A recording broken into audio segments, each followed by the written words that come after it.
Alors, je remercie déjà CTM de me faire l'honneur de me laisser témoigner ce soir. Je rends aussi évidemment gloire à notre Seigneur, sans qui on ne serait pas là ce soir. Et voilà, que toute la gloire lui revienne. Donc, moi, j'ai déjà été très ému dès le départ, là, parce que, en fait, vous avez chanté je ne suis plus esclave de la peur. Et en fait, c'est un chant qu'on a chanté là dans notre église, juste avant que je donne mon témoignage à mon baptême. Donc, voilà, c'est un clin d'œil du Seigneur. Il n'y a pas de hasard. Non, ça c'est sûr. Ce qui m'a encouragé d'ailleurs.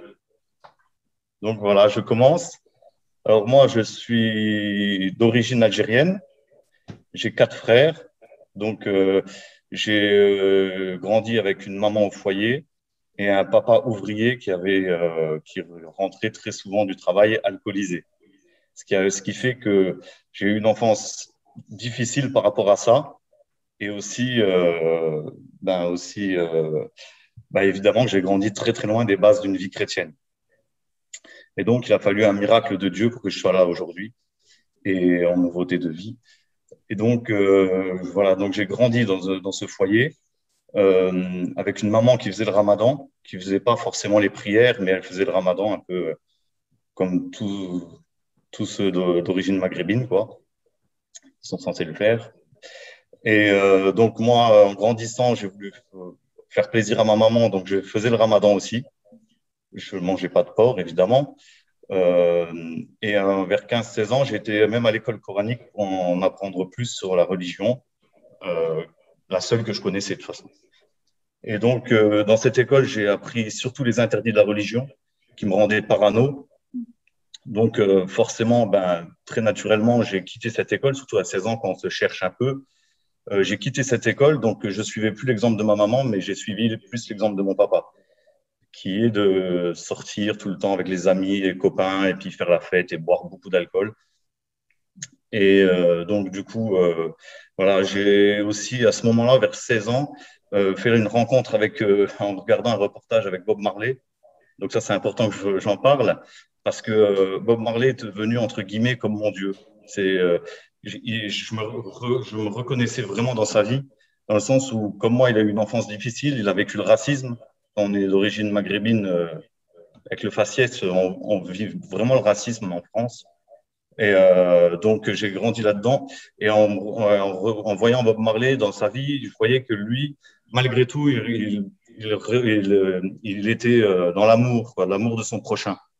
Et donc, j'ai vraiment, après, je vivais vraiment par rapport à Bob Marley, beaucoup. Tout ce que j'achetais, c'était par rapport à Bob Marley. J'étais très, très fan. Et j'avais aussi ce côté révolutionnaire qu'il avait, lui, contre les gouvernements corrompus et voilà, contre le système. Donc, je vous expliquerai pourquoi je dis ça. Donc, après 19 ans, je me suis mis en couple avec une amie d'enfance. Euh, Plus tard, on se mariera en 2014. On aurait eu 2 enfants ensemble et divorcé parce que notre couple était à l'image de ma vie, chaotique. Et voilà, donc j'étais vraiment. Et moi, comme je faisais tout le temps la bringue avec mes amis le week-end. Donc, moi, ce qu'il y a, c'est que je ne voulais pas faire vivre un calvaire à mes enfants dans le sens où je rentrais alcoolisé. Donc, du coup, je rentrais plus, pas du tout, quoi. Les week-ends, les semaines entières, je partais dans les festivals de reggae. Donc, vraiment, j'étais perdu, quoi. Mais je ne savais pas à l'époque-là que j'avais besoin de la grâce de Dieu parce que je ne connaissais pas ce que c'était. Et donc, je vivais comme ça. J'avais créé une société qui a coulé aussi en 2016, donc suite logique, quoi, aussi. Et donc, j'avais ce côté révolutionnaire pour vous faire un petit exemple de ma vie que je vivais avant. C'est que, par exemple, quand il y a eu le mouvement des Gilets jaunes fin 2018, j'étais un des tout premiers à faire les groupes pour partir. Je m'en souviens, j'avais Facebook à l'époque et j'avais fait un groupe pour aller bloquer l'autoroute A31 à Metz avec des amis. J'ai rassemblé le plus grand nombre de personnes et on est monté sur l'autoroute. Ensuite, début décembre 2018, j'avais créé un autre groupe pour partir à Paris aux Champs-Élysées quand il y avait le grand rassemblement national. Là, il n'y a personne qui m'a suivi, mais je suis parti tout seul. J'ai pris le TGV tout seul direction Paris pour. En fait, je croyais vraiment qu'on allait réussir à gagner le combat, à avoir un monde nouveau, un monde meilleur pour nos enfants, pour les générations à venir. Même si moi, je n'étais pas forcément concerné par ce mouvement parce que j'étais célibataire et je travaillais au Luxembourg, donc j'étais pas, voilà. Mais c'était par rapport, je voyais ces personnes retraitées qui étaient dans le besoin alors qu'ils avaient travaillé toute leur vie. Et puis tout ce système-là, j'étais contre. Donc je voulais vraiment me battre. Donc j'étais dans ce combat beaucoup. Et puis avec l'alcool, et puis voilà. Donc vraiment, j'étais à fond là-dedans. Et puis voilà, bref. Et donc jusqu'au jour où il y a une amie qui me dit, toi, Nasser, la seule chose qui pourrait te calmer, ce serait que tu donnes ta vie à Jésus. Et là, moi, comme j'étais hostile, quoi. J'ai dit, écoute, si tu veux pas d'histoire, écoute, tu me parles pas de Jésus et tu m'en parles plus jamais. À partir de maintenant, tu me parles plus jamais de Jésus. Et elle me dit, d'accord, mais est-ce que tu veux pas que je te donne quand même un évangile, un Gédéon? Et on sait jamais, quoi. Je lui dis non. J'ai ok, si tu veux, tu me le laisses, mais je te préviens tout de suite, il prendra la poussière. Je le lirai pas, c'est clair et net. Donc là, à ce moment-là, je partais au travail. J'avais pris la voiture ce jour-là. D'habitude, je vais au travail au Luxembourg en train. Et je ne sais plus pourquoi, mais voilà, c'était peut-être parce que le Seigneur voulait déjà me faire un signe à ce moment-là. Donc, je prends la voiture, je mets la radio, comme d'habitude, hein, Skyrock ou Nostalgie, enfin bref, je ne captais plus la radio. Je cherche les chaînes, je cherche, rien du tout. Aucune chaîne. Alors, du coup, au bout d'un moment, j'abandonne mes recherches, je pars. Et là, au bout d'un moment, j'entends une prière. Jésus est merveilleux, Jésus est notre sauveur. J'avais jamais entendu ça, encore moins à la radio. Et après, à la fin, la présentatrice dit, vous étiez sur la radio RCF. Et boum, ça a coupé. Et d'un coup, j'étais reconnecté avec les autres chaînes comme d'habitude, les autres stations de radio. Et radio RCF, j'avais jamais entendu parler de ma vie. Alors, j'ai regardé sur Internet, c'était Radio Chrétienne de France. Alors qu'on venait de me parler de ça. Alors, j'ai dit, là, il y a forcément quelque chose, là, c'est pas normal. Donc, je suis rentré le soir. Le Gédéon, il n'a pas pris la poussière parce que j'ai commencé à le feuilleter quand même. Mais surtout, en fait, je fais beaucoup de recherches à ce moment-là sur Mahomet, islam, christianisme, Jésus. Je voulais en connaître plus, quoi. Je voulais savoir. Je regardais beaucoup de témoignages aussi sur les conversions au christianisme. Et d'ailleurs, c'est pour ça que je suis honoré d'être là ce soir avec Saïd Oujibou, parce que c'est un des deux témoignages qui m'a fait vraiment faire le premier pas, c'est-à-dire son témoignage et celui de Moussa Koné. Deux témoignages très puissants où je me suis rendu compte que finalement ils étaient normaux et que surtout Saïd était aussi très hostile quand sa sœur s'était donnée à Christ, si mes souvenirs sont bons.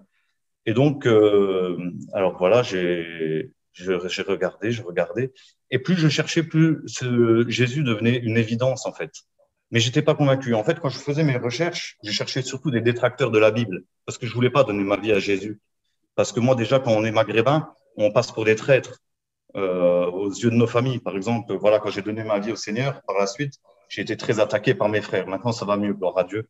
Mais voilà, donc je voulais vraiment pas donner ma vie à Jésus parce que c'est comme si on devenait un traître, quoi, par rapport à nos origines. Alors voilà, en voyant tous ces témoignages, je me suis dit, il me manque une seule chose, c'est de me rendre dans une assemblée évangélique. Parce que je connaissais les mosquées, j'y avais déjà été dans mon adolescence, je connaissais évidemment les églises catholiques. Église évangélique, jamais. Je ne savais même pas s'il y avait des croix, des vitraux. Et donc, je ne connaissais rien. Et en fait, un jour, donc c'était vers février 2019, j'ai mis le pied dans l'église à Metz. Et là, la louange a commencé. Et puis là, j'ai été saisi par la puissance de Dieu. Excusez-moi, c'est toujours à ce moment-là que... Excusez-moi. Et donc là, j'ai été saisi par l'amour de Dieu, quoi. Vraiment. Et je savais que... Ah, excusez-moi, désolé. Hein. Et je savais qu'à ce moment-là, j'étais enfin sur le bon chemin. Même si avant d'y aller, pour moi, je pensais vraiment que tout allait bien dans ma vie. Mais là, l'amour de Dieu, la présence de Dieu, c'est indescriptible. De toute façon, il faut vraiment le vivre. Voilà.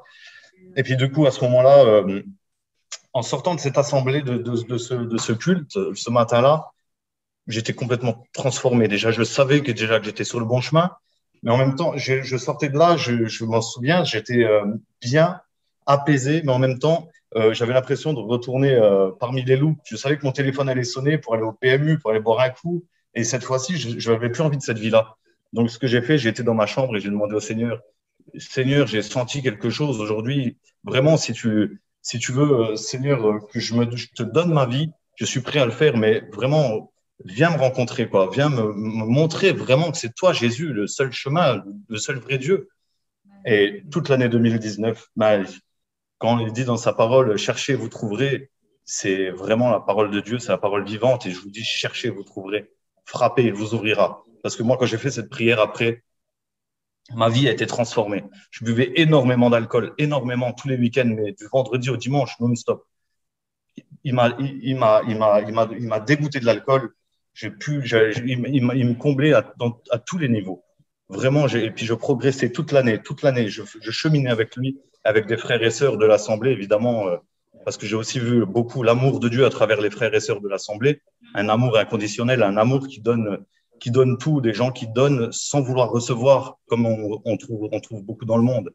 Donc, ça m'a beaucoup encouragé, évidemment, avec l'Esprit de Dieu.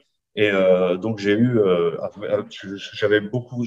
vécu des expériences extraordinaires, j'en vis encore. Et par exemple, une expérience, je vous raconte juste une, avec mon frère, un de mes frères, donc j'ai 4 frères, il y en a 3 qui sont vraiment dans la mauvaise vie comme j'étais à l'époque, et un musulman pratiquant. Et un des 3 frères, il vend des voitures, et donc il a des appels de clients. Et alors j'étais au téléphone avec lui, et puis il me racontait son week-end, comme d'habitude. Avant, je faisais beaucoup les week-ends avec lui. Et là, il m'appelle, il me dit, oh, j'étais au travail, il était aussi à son bureau. Il me dit, oh, ce week-end, on a fait ci, on a fait ça, on était au casino, on a fait ci. Et moi, avant, j'aurais dit, ah, ben moi, j'ai fait aussi ça de mon côté. Mais là, je lui ai dit, écoute, faut arrêter cette vie-là, ça ne te ramènera pas vers le bonheur. Après, il m'a dit, hop, hop, hop, hop, je t'arrête tout de suite, commence pas, toi, avec ta secte. Bientôt, ils vont te faire, comme en Amérique, ils vont te faire brouter de l'herbe. Et moi, je rigolais à ce moment-là parce que quelques mois avant, j'aurais dit la même chose. Si on m'avait parlé de ça, j'aurais dit la même chose. Mais sauf que là, moi, j'avais été touché et lui pas. Donc, je lui ai dit, bon, écoute, euh, je, ok, d'accord, je vais pas t'embêter à chaque fois que je suis au téléphone, tu as raison. Mais maintenant que je t'ai parlé du Seigneur, comme à vous ce soir, ceux qui ne le connaissent pas encore, attends-toi à avoir un signe de Dieu parce qu'il frappe à la porte de ton cœur. Il veut te toucher parce qu'il t'aime aussi. Attends-toi. Il dit oui, oui, oui. Attends, ben, j'ai un double appel là. Bon, je te rappelle, j'ai une cliente qui m'appelle. Et c'était vrai. Alors, je raccroche. Et là, je me suis mis à prier. Seigneur, touche mon frère maintenant. Seigneur, montre-lui ta présence, ta puissance, Seigneur, afin que mes paroles ne soient pas vaines quand je parle de toi. Et là, instantanément, mon frère, il me rappelle. Et ça faisait 12 ans qu'il vendait les voitures. Hein, ça ne lui était jamais arrivé ce qui s'est passé. Il me rappelle, il me dit, wow, écoute, ce qui vient de se passer, c'est un truc de fou. Je te mets en conférence avec la cliente, tu parles surtout pas, t'écoutes, parce que si je te raconte, tu me croiras pas. Alors j'écoute, et là, elle disait, oui, madame, vous disiez, elle disait, bon, ben, monsieur, finalement, on va devoir annuler la réservation du véhicule parce qu'on a décidé de faire une grande fête à la fin de l'année en honneur de notre Seigneur Jésus. En tout cas, merci pour votre accueil et que Dieu vous bénisse. Alors là, j'étais en pleurs, j'ai raccroché. J'ai dit, Seigneur, tu es merveilleux, merci. Je lui ai demandé de faire un signe tout de suite. Et depuis, vraiment, j'ai vécu d'autres expériences extraordinaires. Alors, un peu plus tard, quelques mois après, c'était le 2 octobre 2019. Euh, voilà, dans la parole de Dieu dit que notre Dieu est un Dieu jaloux. Il ne veut pas qu'on ait d'idole et il veut que lui seul a la place dans notre cœur. Et donc, moi, mon idole, c'était Bob Marley, comme je vous en ai parlé tout à l'heure. Donc, c'était, entre guillemets, mon Dieu quand j'avais personne, quoi. Et donc, j'avais une collection énorme qui me suivait depuis près de 20 ans, parce que j'en avais 33 en 2019. Et donc, une collection énorme de Bob Marley. Hein. Je travaille depuis que j'ai 17 ans, et puis tous mes premiers salaires, ils allaient là-dedans. Donc là, j'ai tout mis à plat et j'ai dit, voilà, Seigneur, en reconnaissance de tout ce que tu fais dans ma vie, je veux te prouver maintenant qu'il n'y a que toi dans mon cœur, il n'y a que toi dans ma vie, je ne veux que toi toute ma vie. Alors devant toi, je vais jeter tout ça à la poubelle. J'ai tout jeté à la poubelle en pleurant beaucoup parce que ça me faisait mal, mais j'ai fait un acte de foi devant Dieu parce que Dieu a dit qu'il ne voulait que lui dans notre cœur. Et ma récompense a été que 3 semaines plus tard, le 23 octobre 2019, j'ai été baptisé dans le Saint-Esprit alors que je priais dans ma chambre avec le don du parler en langue. Pour ceux qui ne connaissent pas, c'est dans les Actes des Apôtres au chapitre 2. On m'en parlait beaucoup pendant ce cheminement, donc depuis février 2019 à octobre. J'y croyais, mais il y avait quand même une incrédulité, donc on ne l'a pas vécu. Alors je me disais, ouais, bon, la puissance de Dieu qui descend, on parle de nouvelles langues. J'y croyais, mais bon, j'attendais de voir. Et puis finalement, le 23 octobre, voilà, la puissance de Dieu est tombée sur moi. Il m'a rempli de son Saint-Esprit. Et donc, quelques semaines après, le 17 novembre 2019, j'ai été baptisé par immersion. Gloire à Dieu. Et depuis, voilà, je vis des choses extraordinaires. Je le sers. Donc, comme j'ai fait mes vœux de mariée il y a 2 semaines à Floriane, comme je ne voulais que Dieu, je voulais grandir qu'avec Dieu, je ne voulais plus rien de ce monde. Et mes seules prières que j'avais sur le cœur, c'était Seigneur, si tu veux, si tu as prévu que je me remette avec quelqu'un un jour, fais en sorte que ce soit une fille qui t'aime vraiment, une fille qui t'aime plus qu'elle ne m'aime, une fille qui a soif de toi, qui veuille te servir. Sinon, je préfère rester célibataire toute ma vie. C'était vraiment ma prière. Et, euh, et bon, je disais aussi accessoirement qu'elle soit belle quand même.